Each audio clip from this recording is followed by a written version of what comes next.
नमस्कार दोस्तों, इंडिया की पोजीशन 2035 में क्या होगी? क्या इंडिया कई डेवलप्ड कंट्रीज को पीछे छोड़ के एक नई अर्थव्यवस्था बनाएगा? ऐसा क्या मेजर चेंजेस होने वाले हैं और इसका हम आम जनता पे क्या इफेक्ट पड़ने वाला है? जो भी चैनल पे नए हैं, चैनल को सब्सक्राइब जरूर कर लीजिए। आपका एक सब्सक्राइब मात्र बहुत बूस्ट देगा और भी मैं ऐसे फैक्ट्स एंड यूजफुल वीडियोस लाते रहूंगी। मेरी कोशिश है कि मैं यूट्यूब के जरिए कई लोगों की लाइफ में वैल्यू ऐड कर पाऊँ, मुझे बहुत खुशी मिलेगी। So please like, share and subscribe the video. तो वीडियो स्टार्ट करते हैं। 2035 तक 10 लाख करोड़ की अर्थव्यवस्था बनने वाला है। India seems unstoppable in its momentum to become third largest economic super power and touch the $10 trillion economy by 2035। India की 10 लाख करोड़ की अर्थव्यवस्था हो जाएगी 2035 तक, ऐसा बड़े बड़े इकोनॉमिस्ट का कहना है। World economic forum and IMF ने भी इस बात पर मुहर लगा दी है। London based institute centre of economic and business research के हिसाब से वर्ल्ड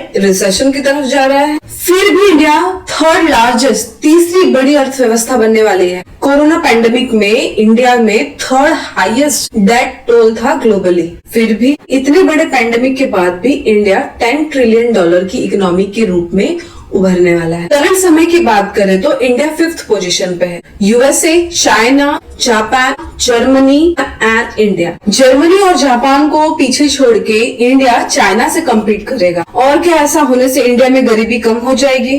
क्या हैप्पीनेस प्रॉस्पेरिटी इंडेक्स बढ़ेगा? भूखमरी कम होगी? आइए इसे डिकोड करते हैं। इंडिया में 1.42 बिलियन पीपल की आबादी है, तकरीबन 141.72 करोड़ पॉपुलेशन 2022 के सेंसस के हिसाब से। और वही देखा जाए तो चाइना में 141.22 करोड़ की आबादी है। USA से कंपेयर किया जाए तो 33.33 करोड़ पॉपुलेशन की आबादी है। सब 2022 का सेंसस है। हमारी पॉपुलेशन सबसे ज्यादा है।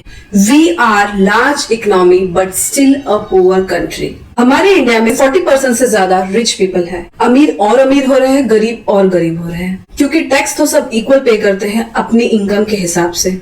और ये 40% लोग रिच हो भी क्यों ना, उनका अल्ट्रा बिग गोल होता है, GDP लेवल तक वो सोचते हैं। उनका कोई नॉर्मल गोल नहीं होता। उनकी तो ये सोच होती है हम GDP में 1% कंट्रीब्यूट कैसे करें। उनको मार्केट पूरा खाना है, मार्केट में कैसे मोनोपोली करना है उन्हें अच्छी तरह आता है। वो 1-2 साल की नहीं सोचते, वो 10, 20, 30 साल के आगे की सोचते हैं। आबादी के हिसाब से 40% से ज्यादा लोग तो रिच पीपल हो गए, बाकी आ गए middle class and poor people. थोड़ा पर कैपिटा इनकम के बारे में समझ।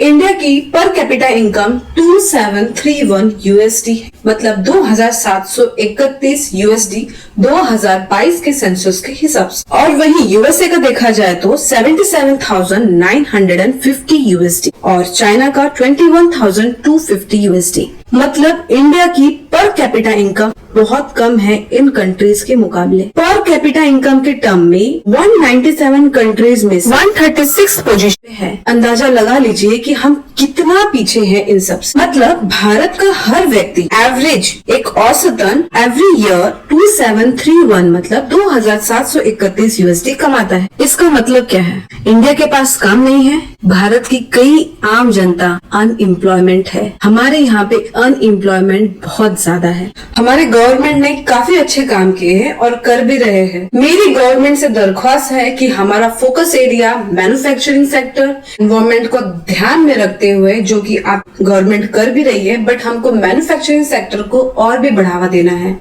दूसरा है education system, the most important. India के एजुकेशन सिस्टम में अमेंडमेंट लाने की जरूरत है। अंग्रेज के जमाने का एजुकेशन सिस्टम मोस्टली इंडियंस को स्किलफुल न बनाते हुए गधों की लाइन में खड़ा किया है। थर्ड है इंडिपेंडेंट इंस्टीट्यूशन। मेडिकल आदि में तो काफी सुधार है और भी सुधार की जरूरत है। हर कोई इजीली अप्रोच कर सके। फॉरेन कंपनीज इंडिया से बिलियन ट्रिलियंस बाहर लेके जा रहे हैं। ठीक है, privatisation, liberalisation and globalisation is good, पर हम इंडियंस को भी स्किलफुल बनना है और इंडिया की पर कैपिटा इनकम में भी इंक्रीमेंट होना जरूरी है कि भारतीयों की पर कैपिटा इनकम इंक्रीज हो पाए और हम अकाउंटेबल बन पाए। और एक गुड न्यूज, हमारे honourable prime minister Modi ji द्वारा एक एम्बिशियस गोल सेट हुआ है फॉर एन इसरो। भारत का खुद का स्पेस स्टेशन बनने वाला है 2035 तक। It should be placed in a lower earth orbit. ये अच्छी बात है, इससे हमारे यहाँ माइक्रो ग्रेविटी रिसर्च बढ़ेंगे, स्पेस इकोनॉमी में बढ़ावा मिलेगा, रिमोट एरिया कनेक्टिविटी इंक्रीज होगा, साइंटिफिक रिसर्च बढ़ेंगे, टेक्नोलॉजिकल एडवांसमेंट्स होगा एंड टेलीकम्युनिकेशन एनहेंसमेंट्स और भी अच्छा होगा और इंटरनेशनल प्रेस्टीज भी मिलेगा। तो हम खुद एक स्टेप अपने बदलाव के लिए लाएं। चैनल को सब्सक्राइब जरूर कर लीजिए, ऐसी वीडियो आते रहेंगे। मैं काफी दिनों बाद यूट्यूब पे आई हूँ, कुछ कारण से कंटिन्यूटी मिस हो रही थी, पर चैनल को सब्सक्राइब करना ना भूले। आपका एक छोटा सा एफर्ट मुझे बहुत खुशी देगा। फिर मिलते हैं नेक्स्ट वीडियो के साथ। नमस्कार।